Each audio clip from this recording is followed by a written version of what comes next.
അഴീക്കൽ ശ്രീ പാമ്പാടി ആലൻകീഴിൽ ക്ഷേത്രോത്സവത്തിന് തുടക്കമായി. ദേശീയ മഹോത്സവം 2025 കലവറ നിറയ്ക്കൽ ഘോഷയാത്രയോടെയാണ് തുടക്കമായത്. ക്ഷേത്ര ഭരണസമിതിയുടെ ആഭിമുഖ്യത്തിൽ കപ്പക്കടവ് ഗ്രാമീണ വായനശാല പരിസരത്ത് നിന്നും തെക്കുംഭാഗം ഉത്സവാഘോഷ കമ്മിറ്റിയുടെ നേതൃത്വത്തിൽ ചാൽ റേഷൻ പീടികയ്ക്ക് സമീപത്തു നിന്നുമായിരുന്നു കലവറ നിറയ്ക്കൽ ഘോഷയാത്ര നടന്നത്.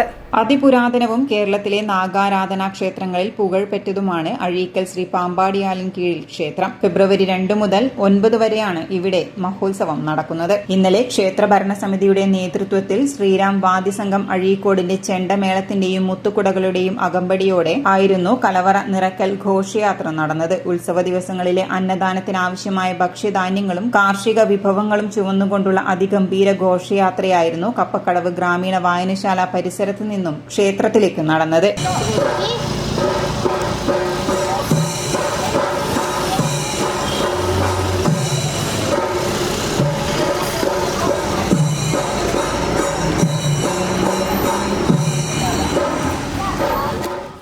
കൂടാതെ തെക്കുംഭാഗം ഉത്സവാഘോഷ കമ്മിറ്റിയുടെ നേതൃത്വത്തിലും കലവറ നിറയ്ക്കൽ ഘോഷയാത്ര നടന്നു. ആരവം കലാസമിതി കോഴിക്കോടിന്റെ ശിങ്കാരിമേളത്തോടെയുള്ള ഘോഷയാത്ര വൈകുന്നേരം 4 മണിക്ക് ചാൾ റേഷൻ പീടികയ്ക്ക് സമീപത്ത് നിന്നുമായിരുന്നു ആരംഭിച്ചത്. ഇതിനുശേഷം രാത്രി 7 മണി മുതൽ അഴീക്കലിലും പരിസര പ്രദേശങ്ങളിലുമുള്ള 12ഓളം സ്ത്രീ കൂട്ടായ്മകൾ അവതരിപ്പിച്ച തിരുവാതിരക്കളിയും കൈകൊട്ടിക്കളിയും നടന്നു. ഫെബ്രുവരി 5 ബുധനാഴ്ച ക്ഷേത്ര പ്രവേശനം നടക്കും. തുടർന്ന് പുതിയ ഭഗവതി തോറ്റം, കൂടിയാട്ടം, തിരുവായുധം എഴുന്നള്ളത്ത്, സമൂഹ സദ്യ എന്നിവയും ഉണ്ടാകും. തുടർന്നുള്ള ദിവസങ്ങളിലും നാദസ്വര കച്ചേരി ഉൾപ്പെടെയുള്ള വിവിധ പരിപാടികളും അരങ്ങേറും. അമ്പലപ്പുഴ സാരഥിയുടെ 2 ദിവസം നാടകവും അരങ്ങേറും. തുടർന്ന് 12 മണി മുതൽ പ്രാർത്ഥനയായുള്ള നാഗകന്നിത്തിറ, പുതിയ ഭഗവതി തിറയും ഉണ്ടാകും. ശനിയാഴ്ച മെഗാ മ്യൂസിക്കൽ നൈറ്റും ഫെബ്രുവരി 9 ഞായറാഴ്ച കപ്പക്കടവ് ദേശവാസികളുടെ വക താലപ്പൊലിയേന്തിയ ബാലികാ ബാലന്മാരുടെയും മുത്തുകുടകളുടെയും ചെണ്ടമേളത്തിന്റെയും അകമ്പടിയോടുകൂടി കാഴ്ചവരവ് നടക്കും. അന്നേ ദിവസം ചൊവ്വ വിളക്കോടുകൂടി ഉത്സവം സമാപിക്കും.